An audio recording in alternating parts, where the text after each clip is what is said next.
we had a chat with, last night we were at dinner with a guy who's a bit of a social media guru, does all of our stuff, and we were talking to our children about learning how to use it as opposed to being a consumer of it. So which side of the camera do you want to kind of be on? So from your perspective, obviously those platforms allow you to reach and connect and impact a lot of people.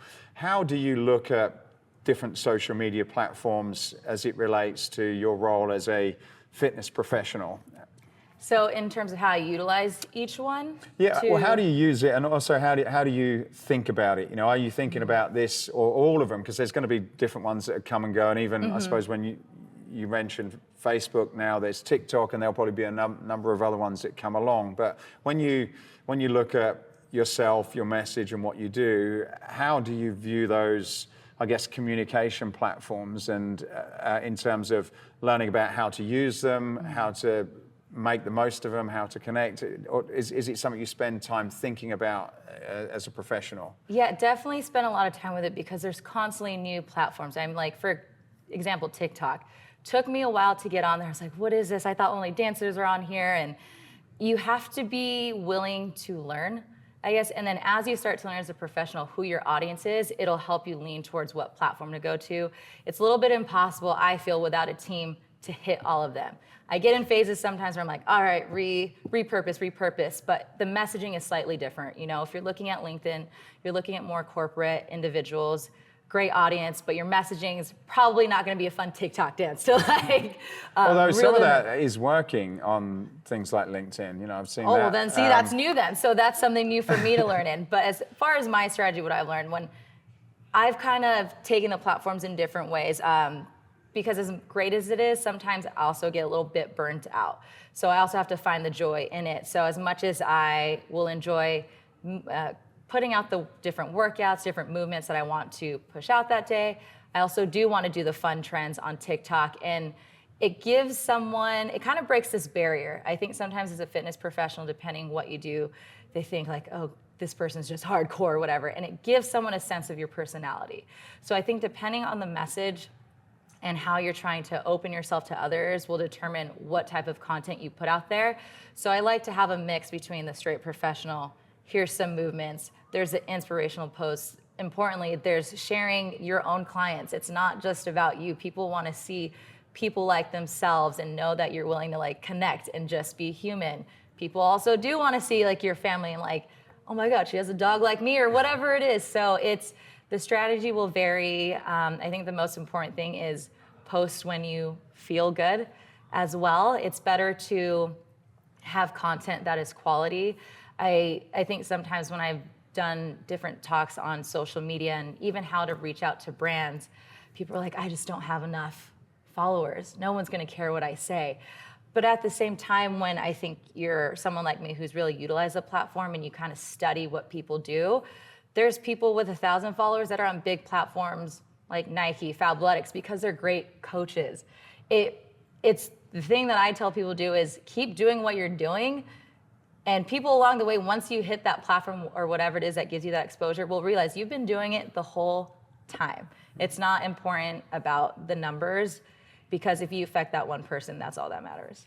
How do you balance your time that you spend on it because I guess it can be quite consuming, that there's so many platforms and so many different things and stories and posts and this and that.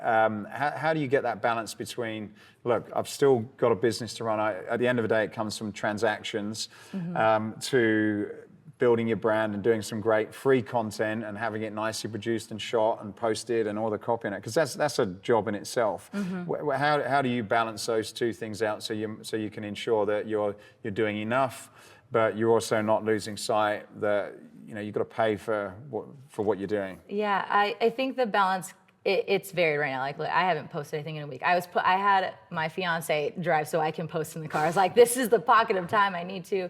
It feels right. But when I'm really on it, especially if I'm preparing for my event, I sit down, I have a calendar laid out. I think about what I want to post, who I'm trying to reach. And it can be as simple as, some days I want to talk about mindset, movement, food, and I'll just alternate those patterns. The big thing also to help with time is repurposing that content. I think at first when it started, you're like, you have to have the newest thing, the newest trend.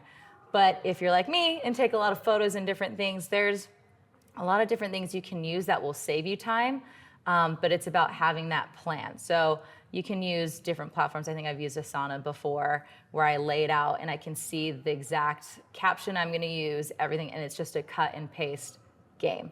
And that makes things a lot calmer.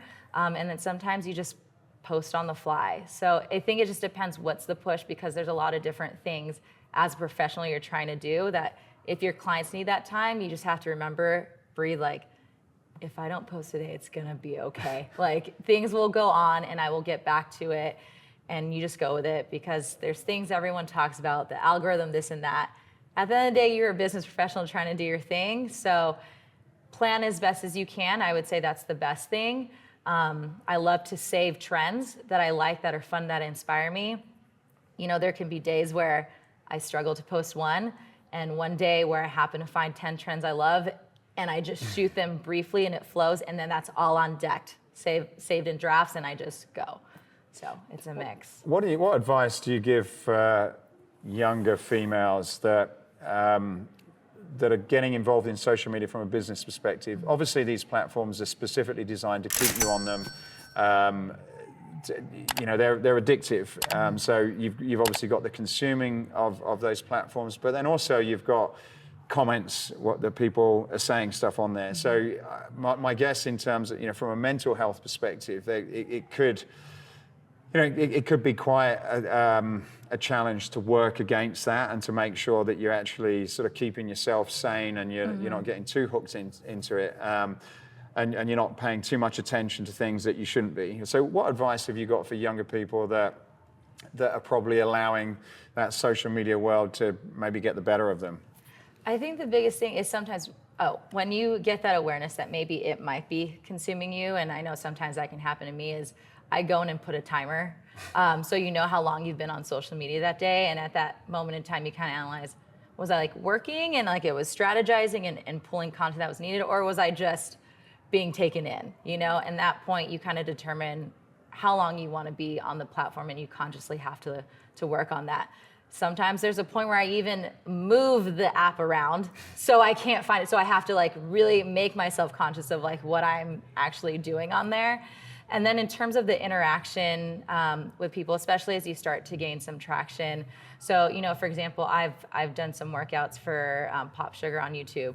A lot of the comments are really, really positive, and sometimes we get comments like, let's watch the knees, you know, and it's, you're just like, oh no, I'm like failing. But you have to realize like it's a wide audience, and sometimes you can't always accommodate, but I've kind of taken on this challenge. I'm like, doesn't mean they hate you, acknowledge them. And then when I did that, they're like, yeah, I just played sports. I'm like, oh my God, I did too. And they're like, thank you. And it's just this human interaction of acknowledging others on the platform. And when you kind of break that barrier, I think it becomes easier determining who's just out there to say stuff to bother you, or who just, you know, wants to be acknowledge and build that relationship with you, and, you know, learn to trust you and how you service them.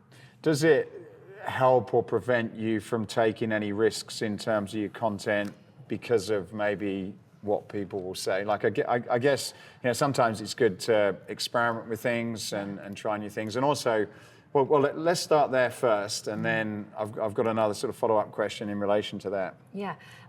So I will say I'm pretty bubbly on there, and I know sometimes I'm like, is this too risque? I was like, no, it's not. And I just post it, and I'm just like, this is me having fun.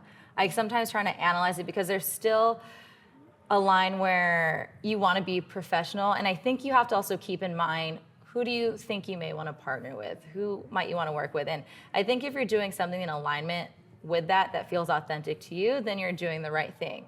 But there's also the people I love where I'm like, I wouldn't say that, but I love that you're doing that, right? But they're being them, and I think that's something that you just have to weigh. But I have also heard a lot of influencers say like that one thing you don't want to post is what they're gonna love. And I will say about 98% of the time when I do hit that post, you get the most reaction, and you're pretty surprised. So I think if you're really looking to make an impact and continue to be like vulnerable and authentic, you do have to play with it. And if it doesn't work, it doesn't work. I've made posts where I've spent hours. I'm like, this is amazing. I love the edits. Flop. Then I take a video that I shot a while back, nothing crazy, but the core movement was great, and that's the biggest saves. So you can't hold on too tight to it, but as long as you know that everything you put out there is with a certain intention, you can't be mad about it. How do you deal with the fact of being open and authentic, which is what people like to see on social media, and remembering that maybe you have partners and maybe you have clients, and maybe there's something that you kind of believe, but probably those are things that you should sort of keep to your own circle as opposed to kind of making things public, because particularly the crazy world we live in today, there's so many things going out there, and it's so easy to maybe comment or get involved in something that if you're in the fitness industry, maybe that's got nothing to do with fitness, and you could end up sort of doing a lot of damage by, where do you draw the line in terms of things that are strictly business and things that are like, okay, well, I believe in this, but maybe that's not the platform where I kind of, air my laundry. In terms of like just posting stuff outside of the fitness yeah, realm. like when it comes to like, okay, well, this is my fitness channel, I'm doing this, I'm trying to show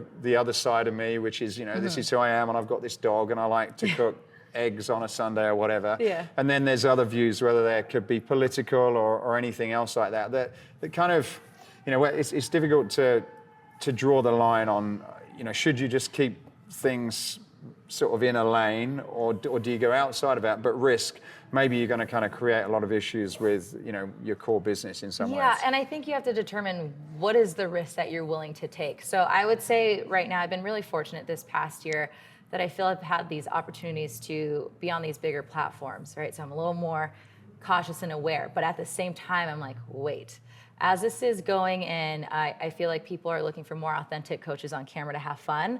I'm like, so you said, just do me? Okay, I'm gonna do me and kind of, quote, not push the boundaries, but see like, how much of me do you actually want? And not like in a bad way, but just more in the sense that when you know that you did your job and they love that and you were all you're like, great, because now what you're putting on your platform, every time someone approaches you, they're taking all of you. Like there's nothing that you were holding back. You're not worried about when you get the job. Can I say that? Like, no, they know that you like the dog and you eat hot Cheetos on the set or whatever it is. They know that's the package.